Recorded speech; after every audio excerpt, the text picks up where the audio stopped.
Welcome everybody, Jeff Frick here with theCUBE. We're at the Knight Management Center at the Stanford Graduate School of Business, or GSB is what we all called it when I was applying. Of course I didn't get in, I paid my tax like everybody else.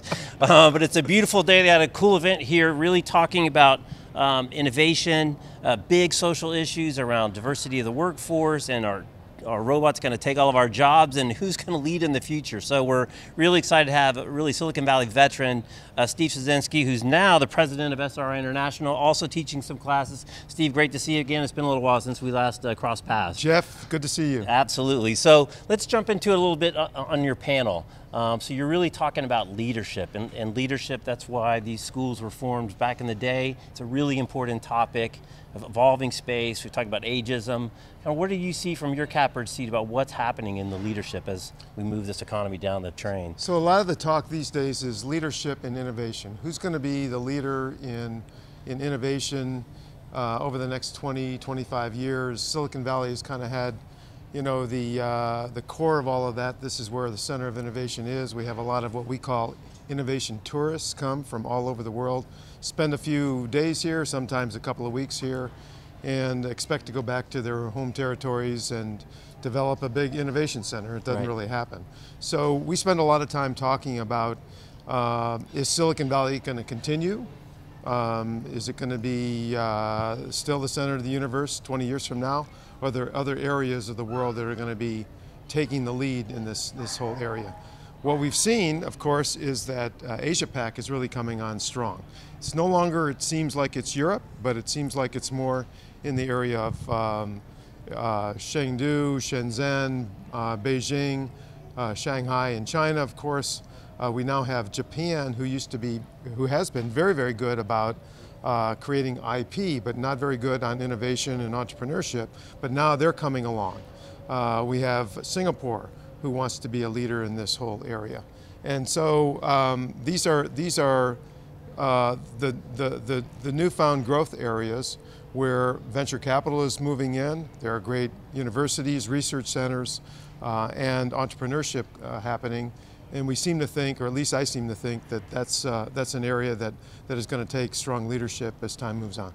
So one of the flip side of the coin of innovation is disruption. We were just at Ford earlier this week, and Bill Ford talked about his time at eBay on the board and getting kind of a taste of Silicon Valley culture that, you know, Clayton Christensen, I better disrupt my own business or somebody else is going to. And we also hear that Foxconn and some of the traditional kind of low-end manufacturing in China, they're laying off people. So are you seeing the kind of disruption play in these innovation centers? Because as he defined it, disruption is really changing the game, reorganizing the chessboard, putting a different lens on a problem, and that's what allows something like Uber or Airbnb to completely, you know, flip an industry upside down. Yeah, we are. We're also hearing the term and using it a lot, digital Darwinism, as it's called. So we're seeing, we partner up with at SRI at many organizations, companies who realize that they may be the leader in their industry now, but they're very, very fearful. The C-level suite people are very fearful that that's not going to last forever. As you might know, Jeff, 52% of the Fortune 500 companies since the year 2000 are no longer part of the Fortune 500. They've either gone out of business, or they've lost their market share, or they've gotten acquired, or something along the lines. They've missed the product cycle in innovation. And many of the executives of the current ones, as well as large companies, don't want to have that happen to them. So they come to Stanford for executive training. They also come to SRI for technical innovation ideas. One area, for example, that we're spending a lot of time in is in the whole transportation area. As you know, automotive is part of that, and I'm sure you've been talking to your viewers about that quite a bit. The whole construction industry is ripe for digitization, for sure. Areas like safety and security and so on. We see a lot of older technology, and eventually we'll be seeing some new technology, biometrics and the like, coming out and changing that whole industry around. And the Darwinism just keeps happening. I mean, the most recent example being EMC swallowed up by Dell. You know, years ago, I'm sure they would never have considered Dell a competitor, and it was the same thing with Ford talking about, you know, they'd never thought about Uber as a competitor. They were looking across the street at GM. So that's really the danger. You're going to get taken out by someone you don't even have in your radar. Well, so the situation for these global 2000 ilk of companies, and there's a lot of them. There's 2,000 plus, right? They're all trying to figure out, should we do an acqui-hire of a young, 20, 30 person organization that is maybe composed of computer scientists from Stanford or other top-notch schools, or should we do a merger with maybe a heavyweight in that industry? You mentioned EMC and Dell. Should we do a merger and maybe we end up in second place in that merger, but at least we're still alive? Or should we partner up with an SRI because they have some interesting computer scientists or physical scientists or what have you?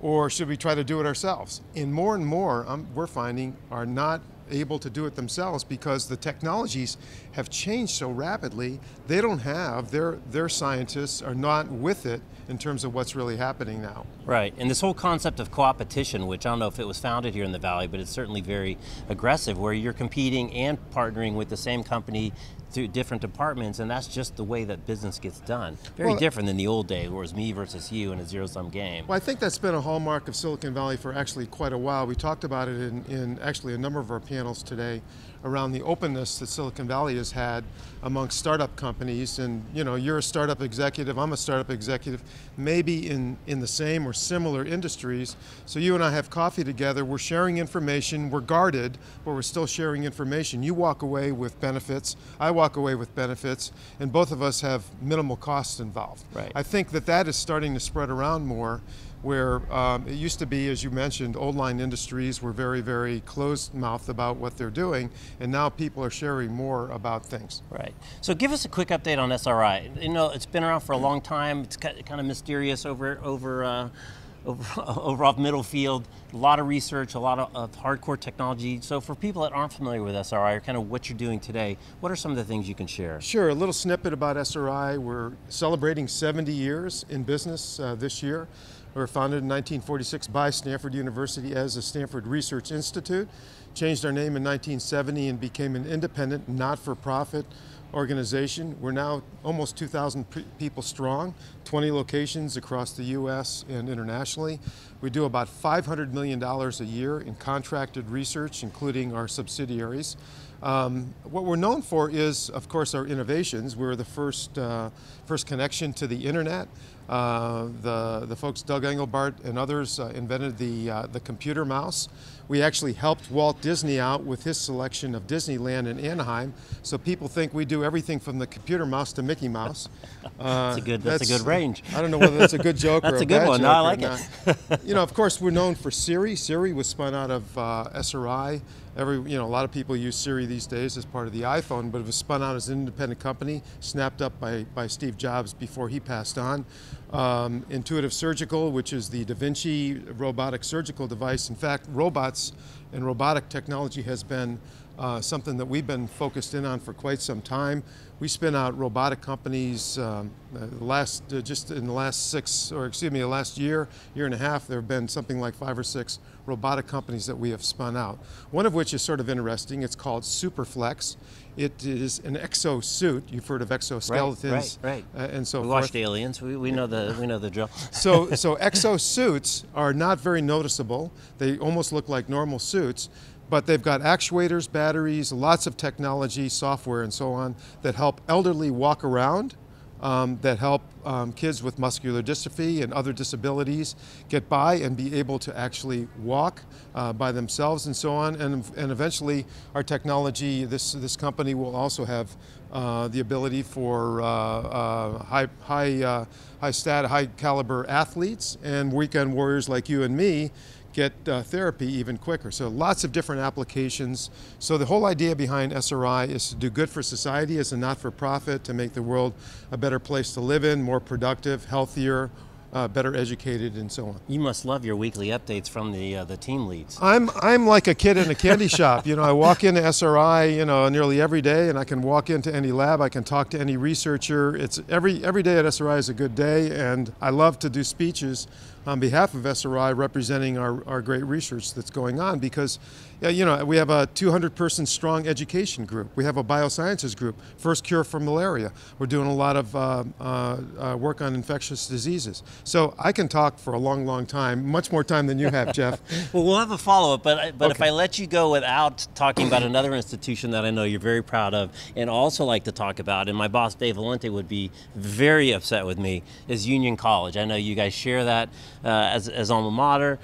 Give us a little update on Union College. It's not Stanford, it's on the other coast, so if you're not really a West Coast guy, you want to go East Coast, that's the place to go. Union is the place to go. So we're a strong 2,200 typical college back east. Lots of different, you know, Williams, Amherst, Trinity, Vassar. These kinds of colleges are back there. Typically between 1,500 and 2,200 students. We're Division III in every sport except for hockey. Hockey is big back east, and we're Division I hockey. And a couple of years back, we actually won the Division I, beating Boston College and the University of Minnesota, collectively who had something like 11 D1 crowns over the years. Collectively, they had something like 100,000 students. We have 2,200 students. We beat them in one weekend and won the Division I. The Frozen Four. But we're much more than athletics. My president would be very upset with me. We just got listed as one of the hidden Ivies.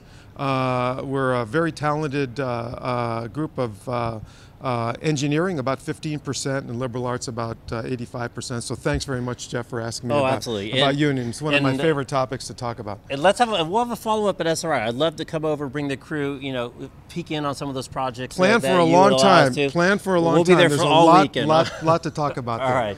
Steve Ciesinski, thanks for stopping by, and really appreciate catching up. Jeff, thank you very Absolutely. much. I'm Jeff Frick. He's Steve Ciesinski. We're at the Stanford Graduate School of Business. You're watching theCUBE. Catch you next time. Thanks for watching.